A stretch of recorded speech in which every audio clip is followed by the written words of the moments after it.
a godly relationship. Picking, or you can even say choosing a godly relationship. So please, me, I want to have this on the screen. The book of Genesis chapter 24 verse 1 to 18. So I'll quickly find what this is all about. Picking a godly relationship. So please, we all are going to read this together. I know we read this before, but I want us to read it together again, please. So we are going to read in chorus. Let's go. And Abraham was old and well stricken in age. Please, can we all read together? And the Lord has blessed Abraham in all things. Please, verse 2, man. And Abraham said unto his elder servant of his house, that ruled all over that he had, put, I pray thee, thy hand under my thigh. 3. And I will make thee swear by the Lord, the God of heaven and the God of the earth, that thou shalt not take a wife unto my son of the daughters of Canaanites, among whom I dwell. But thou shalt go unto my country, to my kindred, and take a wife unto my son. And the servant said unto him, peradventure the woman will not be willing to follow me unto this day, unto this land. But I need bring thy my son again unto the land from whence thou camest. So I think we should just stop there, because we all read this before. So what this story is briefly talking about, I'll just quickly summarize. It's talking about Abraham. Abraham assigned his servant to go get a wife for his son Isaac. So, and I'll quickly define the word a godly relationship. A godly relationship simply means to pick a life partner from your tribe. What is your tribe? When you talk about the land of the tribe of Judah, who is the land of the tribe of Judah? I want the church to please answer. Who is the tribe of the land of the tribe of Judah? So when you are saying you want to pick a partner from your tribe, that means you want someone Christ-like, someone who is heavily conscious, so that you both can chase 10,000 together, but to be equally yoked. So this is what the definition is all about. So the Abraham instructed his chief servant never to pick a Canaanite as a wife for Isaac, but to pick for his kindred. He gave a sign that the woman will give him water to drink, and such woman as Rebekah. And then the chief servant brought Rebekah to Isaac, and that was how he got his wife. We all know that God called Abraham in the book of Genesis chapter 12, where when God called Abraham, he said, I will bless you, and I will make you of a great nation. And this day, who proclaim the blessings of Abraham, but so many people are not actually adhering to what Abraham did. Before Abraham could take such decision for Isaac, he didn't just speak in flesh, he spoke in the spirit. So when choosing a life partner, you don't just pick a life partner in flesh, you have to do that in the spirit, because what you are seeing now, you can't see 10 years ahead of time in that marriage. You can't see 5 years ahead of time in that marriage. You cannot even know the posture of the person's heart. And I'm going to be using the word man. When I use the word man, remember that woman was made out of man. So if I'm making an illustration of a man, I'm actually referring to both genders. So I'll quickly go through my notes here. So God tested Abraham in so many ways. And the same way God has also tested so many of us. But when we fail the test, which has been given to us, we'll keep repeating that class before we can be promoted. So before God called Abraham his friend, Abraham has worked with God so well. And Abraham has laid a good foundation for Isaac. And that is why he instructed that Isaac should pick a wife from his kindred. So the question, in so many ways, God has also tested us. How many of the tests have we been able to pass in all of this?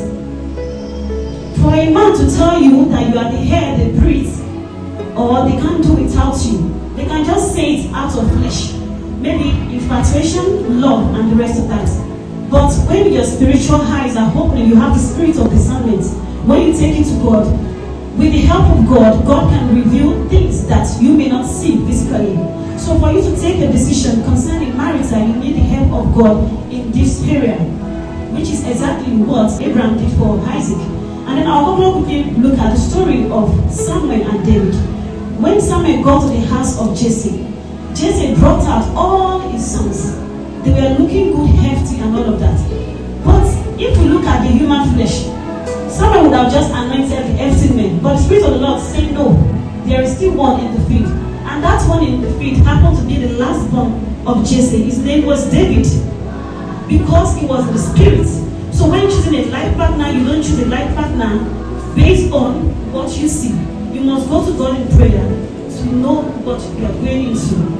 And then this message is for our youth, please. So I'll also quickly go to the guidelines of picking a godly relationship. We have some guidelines. I'll quickly just list them out. Guidelines of picking a godly relationship.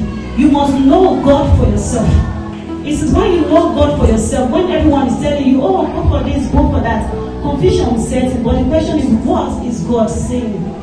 So you must hold on to what God is saying. This is a mistake that so many people made in the past. And that is why it's very, very important that parents quickly bring their children to introduce them to God earlier. Let them know that God is their grandparents. I think at a little stage that will give them a proper understanding of who God is. And as they grow, they will understand more about God.